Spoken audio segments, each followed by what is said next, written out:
Hello, America. This is Dean Barwick, your host for the Money Talk Show. Hey, we're excited today. We're doing part 2 of how to maximize your Social Security benefits. Let me tell you a little bit about who I am and who we are first. I am the president and founder of Acquire Capital Management. We are a registered investment advisory firm here in the state of California. Now, we do all of our broadcasts through the Money Talk Show.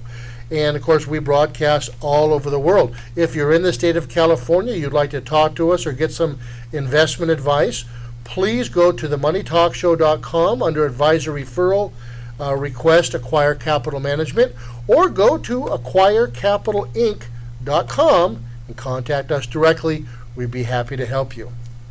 Now, in understanding the divorce factor, this is very important. We're going to deal with understanding the divorce factor, and we're going to go into a little bit about understanding your lifetime benefit.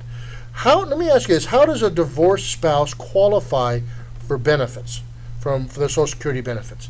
Now, a person can receive benefits as a divorced spouse on a former spouse's Social Security record if he or she was married to the former spouse for at least 10 years.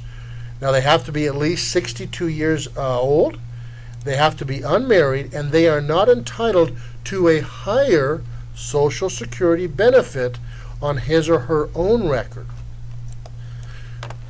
So if you'd like to get more information about understanding the divorce factor, go to themoneytalkshow.com, go to Ask a Question, tell them you'd like to find out more about how a past divorce might impact your Social Security benefits, and they'll get back with you. The Money Talk Show is putting together a complimentary review. We're letting them use our software for that, and depending on how many questions you ask, all that information will be in a nice PDF review for you to go over, so that's available as well.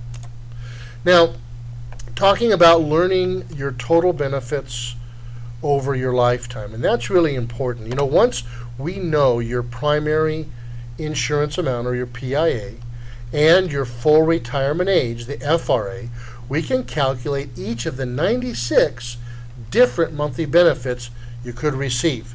Now, it makes sense, of course, that the longer you wait to get a benefit, the higher each monthly check would be.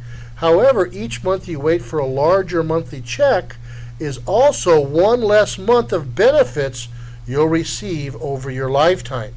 So, while no one knows how long each of us have on this earth, we can make an educated guess using the Social Security Administration's own life expectancy table. Now, this final piece of information is a vital bit of data, and it lets us start to calculate the optimum month to start those benefits. We might as well use the government's own information as best as we can to get the maximum lifetime benefit possible. Now, this chart might look a little odd, but it is showing the expected lifetime benefit for a person for each of the 96 different months they could file for a benefit.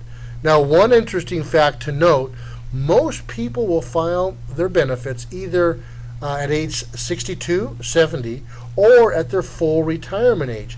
Now, in the case on this chart, it's age 66.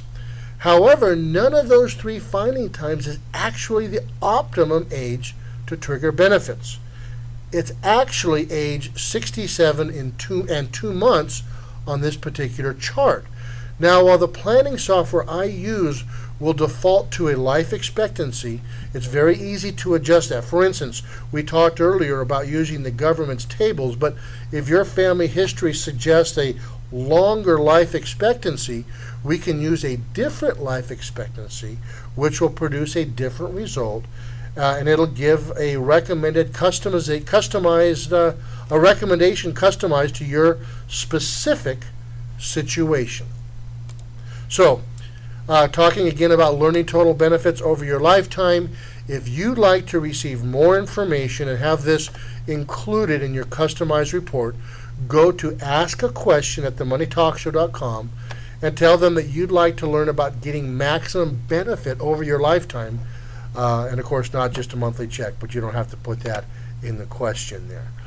Okay, and again, that will be included in your complimentary review. And one of the things I recommend, listen to all of these segments, write down these notes of the questions you would like, so you can have everything put into that review, and they'll send you a nice color PDF for you to go over, and it's really a nice piece of information to have. Okay, listen, let's ask another money trivia question. Since 1993, up to what percentage of your Social Security benefit has been subject to income tax? Does anybody have that answer? It's actually scary. The answer is 85%, up to 85%. Listen, that's all we have on this particular segment for the series. It's been a pleasure spending this time with you. Again, I'm Dean, your host for the Money Talk Show. And if you have any questions, if you're looking for an advisor, or you'd like to find out about one of the many financial workshops the Money Talk Show does all across the United States, go to their website, click on the button for that particular bit of information, fill it out. It's a great resource. I really recommend you taking advantage of that. Until next time, we'll talk to you.